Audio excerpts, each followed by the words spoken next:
and this is Stitchless TV. Now today I'm going to show you what I've been up to, what I've been sewing. With it being Christmas soon, I've been sewing flat out, getting stuff ready for the school Christmas fair.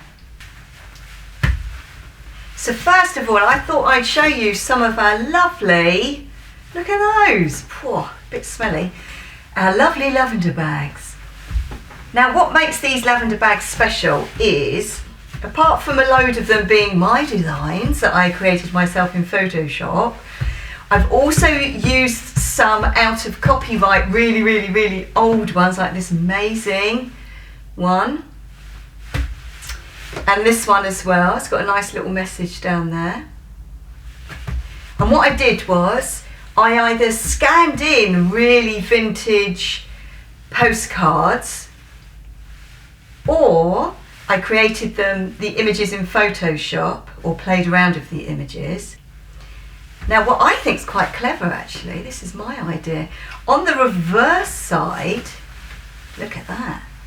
So I scanned in, see they've all got that, I scanned in a vintage postcard, and the reason why I did that is because I thought that when people give it to somebody, they could write their own little personal message on there, so it's like a lavender bag postcard.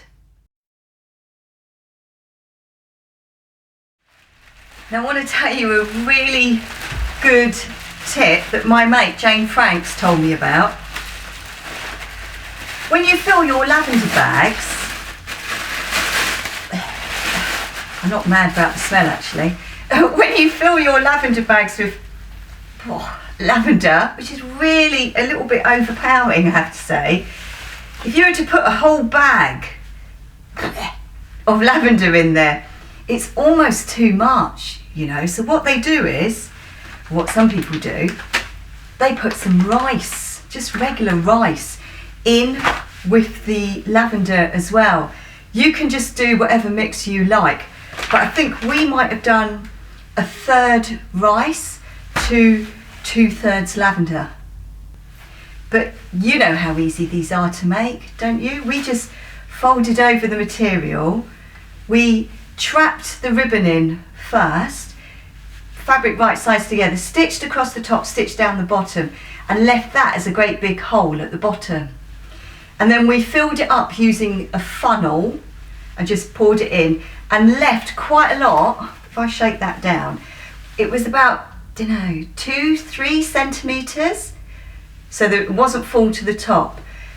Folded in the ends, and then just did very small stitches, stitching across there, and then that becomes bottom.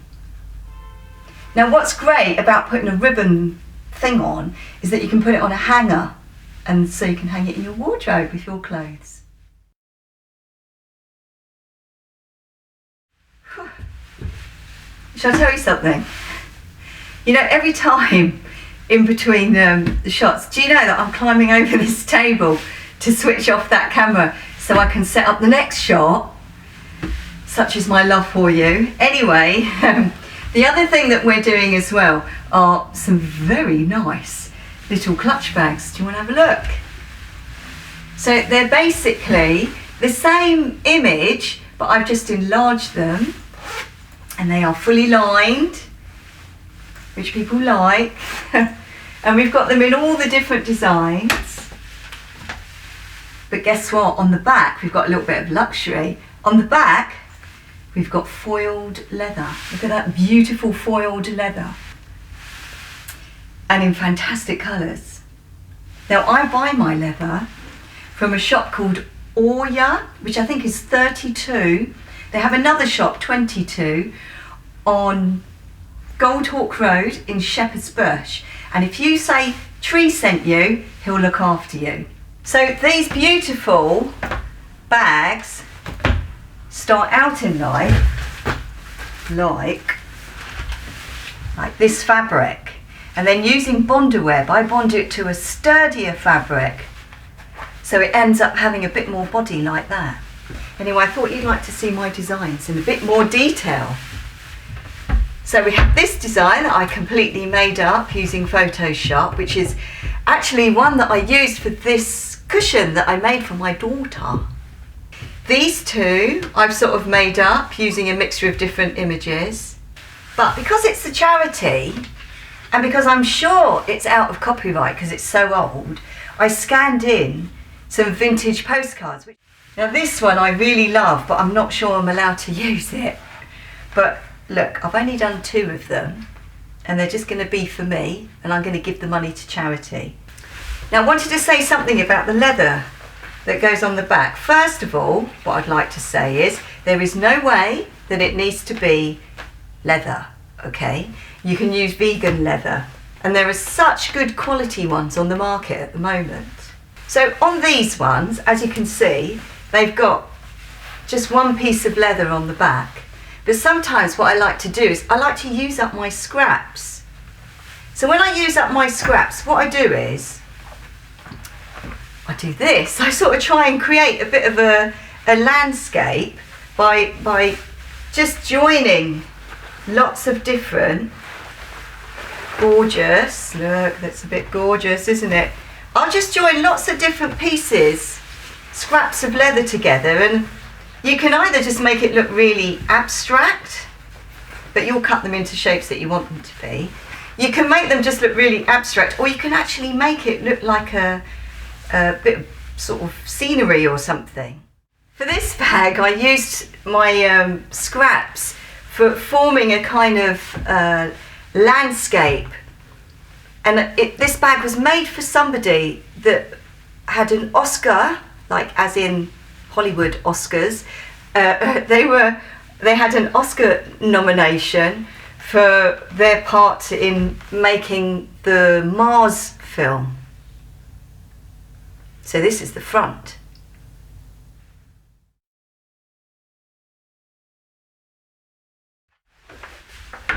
But I thought you might like to just quickly see how I go about reinforcing that fabric to make it weighty enough to use for the clutch bag. You can use this for other bags as well, but I use this stuff called Bonderweb or Wonderweb. It comes by the metre, not just in those little strips that you get when you want to hem your curtains.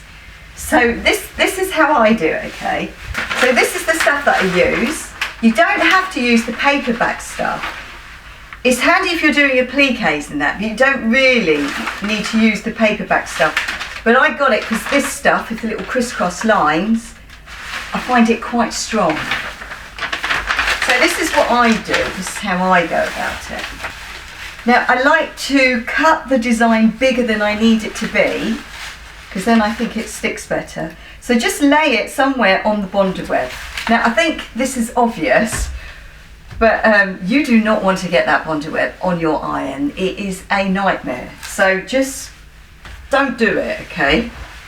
So my Bonderweb is completely covered by the fabric, all right? And that's why I'm putting the iron on. Now I'm not using any steam at this stage because steam with the paper is not good. So I'm just putting enough heat on and pressure to completely stick it in place.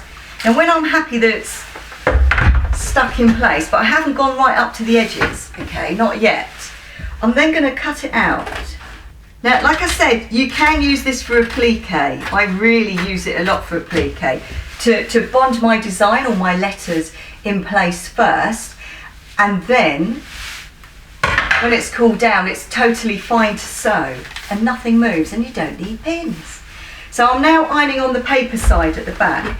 Now I'm really giving it my hottest temperature on the iron and lots of pressure because I really want that to stick, I want the paper to stick.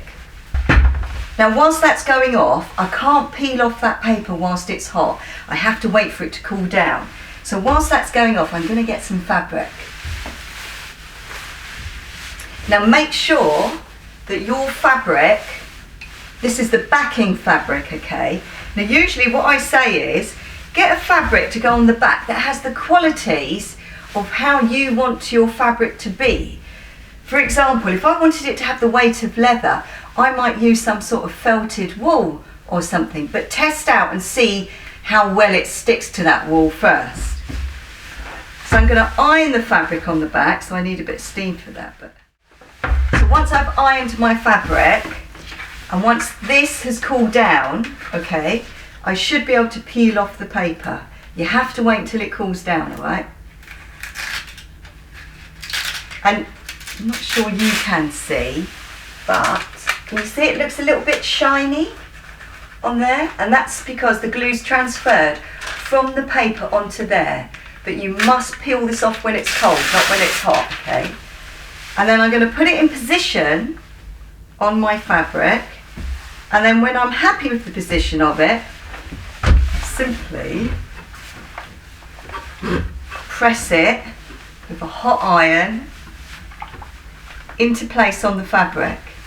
Now the reason why I haven't cut out the fabric first is because it is difficult to make sure that you cut it exactly the same as the thing that you're sticking it to. And if you don't cut it the right size, then that means that the glue is going to go onto your ironing board.